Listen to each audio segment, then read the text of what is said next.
Federico, thank you. It's I was going to say it's so much fun. This film is so much fun, even though it's about money laundering. Can you talk a little bit about how this came together? I know it's an adaptation of Juan Enrique Gruber novel. If you just want to tell me a little bit about how you came to direct this and adapting that novel as well. Yeah, thank you. Thank you for staying. And yeah, even if it's fun for some people, it's also a dark tale, a dark thing, and we wanted to. I'm talking about this because it has relation with the novel that you asked me, but I like that in the novel. In fact, it was much more cynical, the novel, than the film, but we had to clean the cynical part of the book, because otherwise, how could you? I mean, you as audience, how could you get? It was going to be difficult to be attracted to a man that you know at the first minute that he's bad guy, and you have to. Sorry. Thank you. Thank you. He's a good guy, and. Not so bad. Not so. But I was attracted to the novel. It was a casual thing that I found the novel. I was doing a casting for a TV show that I was doing in a very small town outside of my city in Uruguay, and it was in a cultural center. And I saw the title of the book, which in Spanish is not literal, the title in English. In Spanish, the film is called Así habló el cambista, which is Thus Spoke the Money Broker, Thus Spoke Zarathustra, for those who know that book. So I felt, this has some humor, a title of a book like that. I took it and I started reading, and after 1 minute I said, okay, there's something here. And at the second minute, I said, okay, I'm going to make a film about this. And that was in 2012. But at that moment, I said that, and the author was Uruguayan. I mean, he was dead, and he got in touch with the family. So I don't know. After that's all the process. But I was attracted to that. Of course, the character of the book. And then we wrote the adaptation together with Arauco Hernandez at first. He was my first companion in this big journey of 7 years, and he's also the photographer of the film. And it was very important, I don't know, to have some things that the book has, which is, as I was telling, the character and the humor in it, mixed with that dark thing, of course, because of the times that there were going on in Uruguay, in Argentina, in Brazil, and some other places as well. But it's the film talks about that in that special period, and a character that was inside that. That moment, in that, I don't know, and with those characteristics, and he was at the right time, and he was the right man to do what he meant to do, and of course it was maybe in his nature, etc. But I know it could be fun. We were looking for it, and also I think it's very sad story too.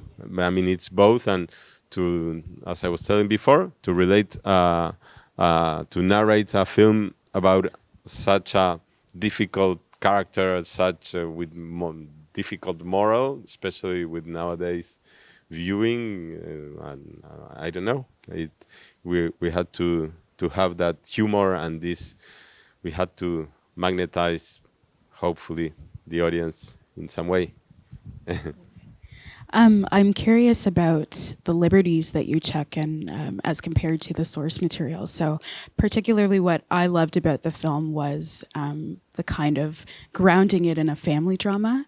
And I'm wondering how much of that was taken from the book, and what was your approach to that? Yeah. That's something that we put much more at the top of the pyramid of the narrative, the relation with his wife, the love thing, and of course, maybe if you're going to ask me something later, you're going to ask me why Gudrun stays with this man. Of course, I mean, first of all, because it's a film, and second, I wonder too, and I have an opinion about it. But in any case, the love, the drama of the family, and his point of view of the family, even if it's some fantasy sometime, or the real thing, or his ins and outs and all that, and his crazy mood. I think that that's what makes the attraction more than all the money thing and all that. I think we needed to put that up at the top of the narrative to keep much more the attention to the character. I think because otherwise it's just a narration about money and what to do with it and where to keep it, etc. So it was one of the liberties we took, that to put more strength with that issue. It was very wonderfully balanced. Thought it had a lot going on. Daniel, I would love to hear about your performance in this film, which is so vibrant. There's such high highs, low lows. It's a real fall from decadence. I just wanted you to talk a little bit about what it was like approaching the character of Humberto. Thank you. And my English is not so good as the Federico's English, but I will try. Well, it was a great process because I love Federico and I love what he do as a director. And when I knew that he was thinking about me for this character, it was a great illusion. And of course, I tried not to put pressure with that.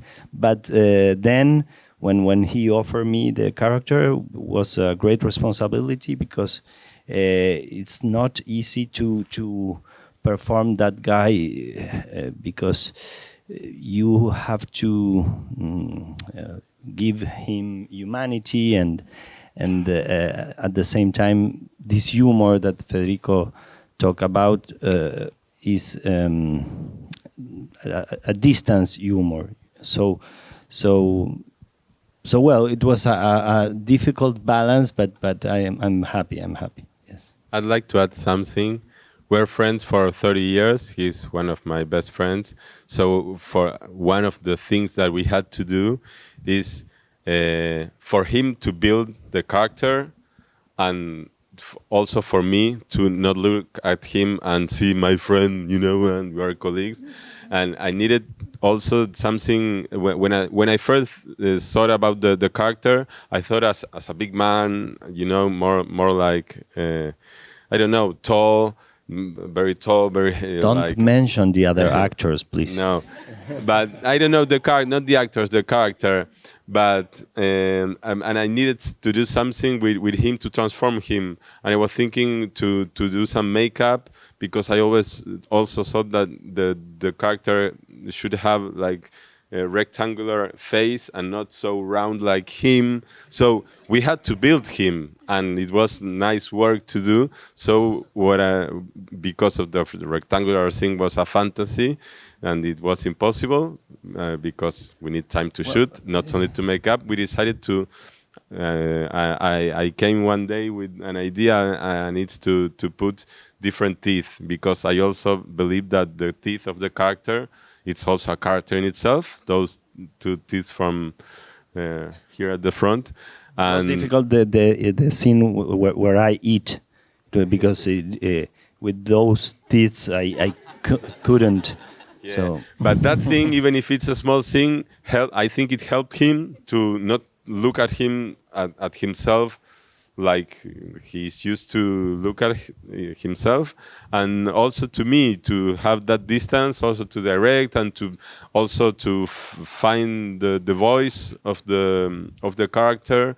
And I think it was an important part of the character. It's not only rehearsals, it's not only the work with the text, with the walking and how and his movement, also like his physical. That's thing interesting. and the Yeah, that's interesting because it's not only the way you look the character, is way to have a relation with the character in a distance with me, because it's like when my parents go to the cinema to watch a movie where I am performing, they always see me like my friends. So it was I think he have to put a little bit distance with that to believe in the character. That's interesting. I'm thinking for the first time that in that part.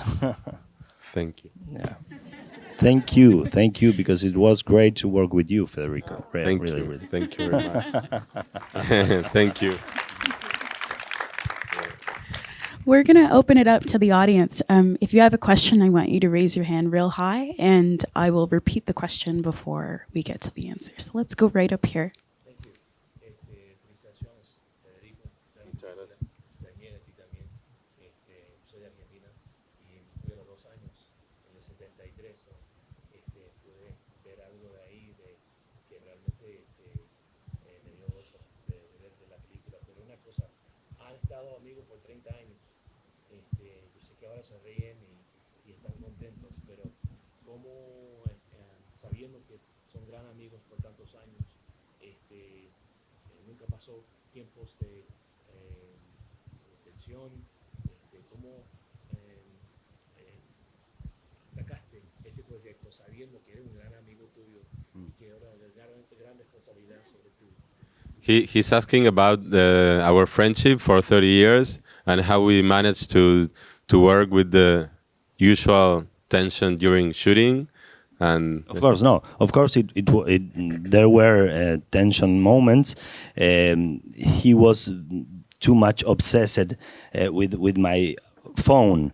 You know, I always with my phone in plane. ¿Cómo se dice? Modo avión. Airplane mode.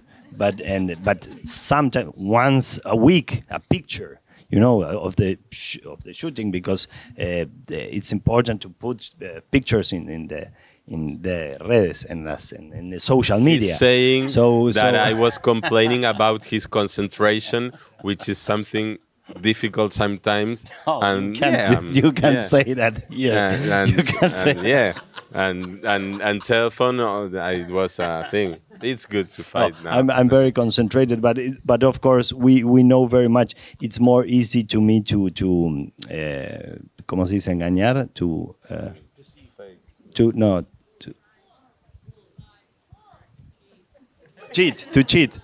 cheat others directors, because you put the phone and nobody knows. But to him it was more difficult. No. Of course, there were just a few moments, but he knows me too much, so he knows when I'm not in the 100%. And there's something in this case. He's the main role. He's a famous actor in Argentina, even if he's from Uruguay. And when he was not in the scene, I cut, you know. And maybe if you're working with a star, he's a star, but he's my friend, of course. I mean, if it's not the thing, I cut. So I mean, he cannot be mad at me, and I that's have our treat. Yes, of course. I mean, it was good for in that sense to be friends, you know. Okay, the object is the film, and that's what's leading us and guiding us, and that was the result. Another question? Let's go over here. I noticed that you used 2 Brazilian actors, and one of them is the director in this Apostate. And I want to know how was his relation with Brazil for this production, and if you think this will bring as any telenovela elements. So the question was about the use of 2 Brazilian stars from telenovelas and what the collaboration was like, if there was any, with Brazil. Yes, thank you. In fact, there is one Brazilian, the second, the Moacir, the the guy who finally kills, and the Shagunso, it's the name of the hitman. He's from Argentina, and but he lived some time in Brazil, so he made the accent, the Brazilian thing. Me from Uruguay, Argentinian people and Brazilian people will notice that because it's like a Brazilian language from the south, maybe. But the other actor, Mr. Marins, I mean the impresario, he's a famous TV man from Globo, which is a very big channel station in Brazil, and he was wonderful. Daniel used to work with him, and he suggested him because he worked in a film with him in Brazil, and it was perfect for the character. And he was a great guy, and he came, and he was very professional. So all the TV novel or telenovela that could be inside him, because he act. He played in films also, and I believe theater as well, and also in telenovelas, which is very strong in Brazil. And I don't watch them, so I don't have. When I see him, I'm not thinking, haha, he looks like the telenovela. So in my case, it was all cool. But for him, in this case, that he has a lot of text and I don't know, it was good. I mean, he was very very very good for the sequence, and it was one big sequence, and he was wonderful. So yeah, maybe it has that sense of maybe telenovela. I don't know, maybe because of the accent, but I don't know. We weren't thinking about that in any case. But yeah, he's famous, and that's good, and it's good because he's a good actor too. But I don't know. Yeah. Let's go back here. There's the scene when your children are coming to the hospital bed and they're performing to you so poorly, there's a ghast look on your face. Is that an indictment of your being a poor father, or did they just inherit some sort of moral or character weakness? It's such a powerful scene to see. Yeah. They're faking death. Yeah. And the children just really trying and failing so miserably. Yeah. So the question was about the scene where the children are singing to their father in the hospital room, and they're singing very badly, and whether that's kind of an indictment on his poor parenting. Maybe yeah, maybe no, but I think they when I think I wasn't thinking a lot if they like him or no. I mean, it's his father, and I was just thinking about the layered kind of sequence. It's a sequence we know, as an audience, we know that this man is faking. He's faking the dog to the doctor, to the wife, and then the children came and they are saying, "You're going to be good." Okay, that's a little bit of fun. Okay, then they played a song, and if you know a little bit of Italian, it's an anarchist song, so it's talking about the bourgeoisie doing bad things, and like anarchic song. So it's talking about dead people. In fact, the first thing that it say, "Pria di morir," like something that related to death. So I think it's a joke, of course, and it was important to put audience. I mean, to elevate a little bit more into the thing that it's coming after, and what came before too, which is okay. He invented this heart attack. How he's going to come out of this? How will be? And yeah, and the sequence with the coffee too. You need that in order to then be together with the character to run and to It's kind of more the like satire. I don't know how to say it in satire kind of thing that it's starting there and leads you to the end, because at the end, of course, that satire help you to it's the kind of a knife here, and the ending too that some people love, which was good, and You Love Me, Gudrun. We're preparing the character also for that. You know, we had to build at some point, of course, all before too, but those moments on the code there, it's a little bit changed, and you need to do it step by step. Yeah. Let's go to this person there. So the question was about the significance of the pen, which was actually one of my questions. The pen. The pen. Just a pen, but of course, at first it's the pen that my father gave me. He says, and then it has all the ink here in his pocket, and then his wife gives one to him, and it's 70s movie, 60s, so a pen, a man, like the old lighters, you know, little symbols, like also the card thing, you know, that he has.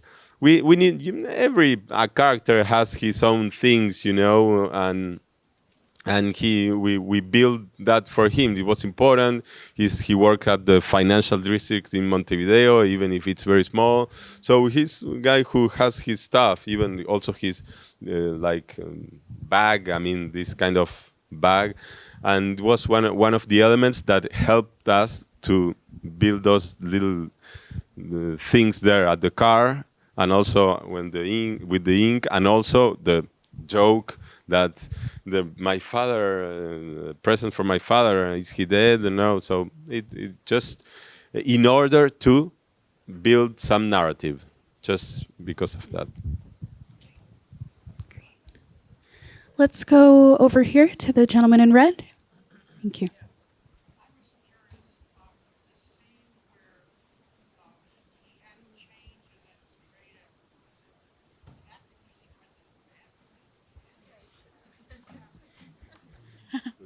So the question was about near the end when he kind of sprays the room, and what's the meaning of that? Okay, maybe it's too subtle because he changes because he's like that, and there's the sound of he's afraid of something, and he's doing Shooting, number two. So yeah, but I didn't want to do it or something like that because that was maybe too stupid, and I didn't want. So maybe it's too subtle because it's small. You don't notice. Maybe it's in his, like he's containing there the thing, and yeah, and it's because of that he goes to the toilet because number two. It was obvious. Daniel played it very elegantly. You played very elegantly the number two. Yeah. I think we have time for two more. Let's go right there. Yep, you're waving your hand. Yeah.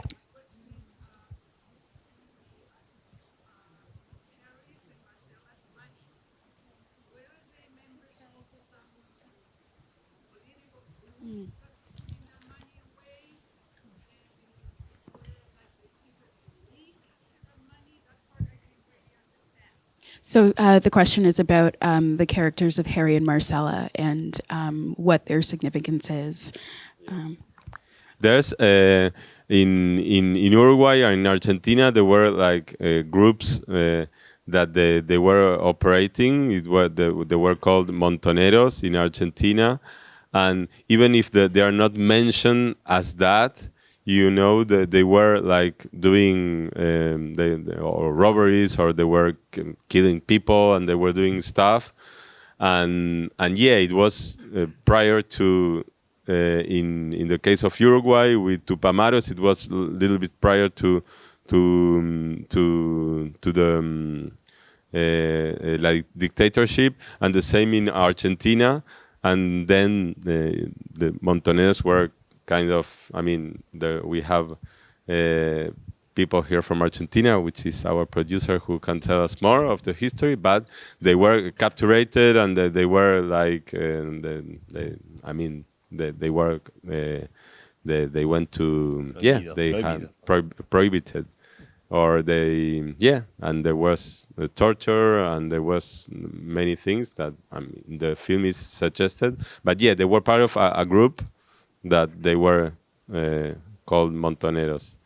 But it's not an rigorous. It's a free story in that sense. Hay licencia. Yeah, it's inspired into special characters because there are famous Montoneros characters, and also a woman with short hair. Yeah, she's very a symbol of that. But we didn't want to punctualize and to do, okay, that's these two people that everybody in Argentina and Uruguay and Brazil knows who they are. No, it's a license to these people who are doing something illegal, and that's it. And I would like to finish the last question with my producers, Santiago Lopez from Uruguay and Hernan, if they come here to the scenario.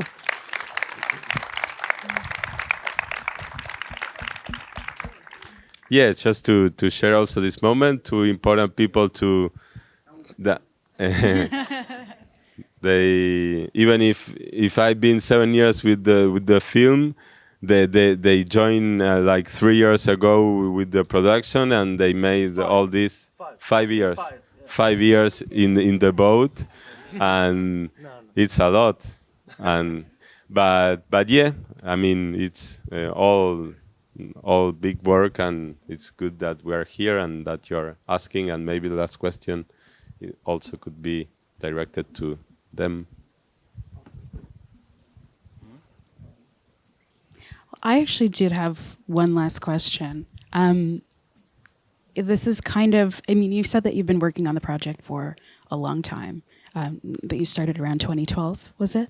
And there's definitely some current resonance with, I'm thinking particularly with what's happening in Argentina. Could you talk a little bit about maybe what it was like to kind of work on the film for that period of time, and now having your world premiere here with the headlines that are currently happening? Yeah, I've been working with the adaptation, lot of time. And since the book was talking about devaluation and the ups and downs from an important economy, especially from my point of view, which is Uruguayan, and the same as the author, seeing the small country, seeing the big one, it was, I don't know, that's the point of view that I liked in the film. And there's something that in my childhood and also in 2001, we see all the time what happens in Argentina. And now, it's a very special political and economic moment in Argentina. And we know that it has very present resonances. We're going to premiere next week in Buenos Aires. And I don't know, maybe Hernan could tell us a little bit more. The other day I was asking him, do you think in Argentina those jokes about Gudrun is wasting a lot of time, money in Buenos Aires, even if she doesn't know how much is the peso, without knowing how devaluated it is? Or today that it's not that humoristic, Maybe, I don't know. I don't. In any case, from my place, I would like to be the guy who is punching the big brother, which is Argentina. It's not my idea. No, it's a funny film, but the moment it's bad. I think we'll cap it there. Thank you so much, Federico, Daniel, for being here. Thank you. Thank you for all very much. coming. Have a wonderful evening. Thank you.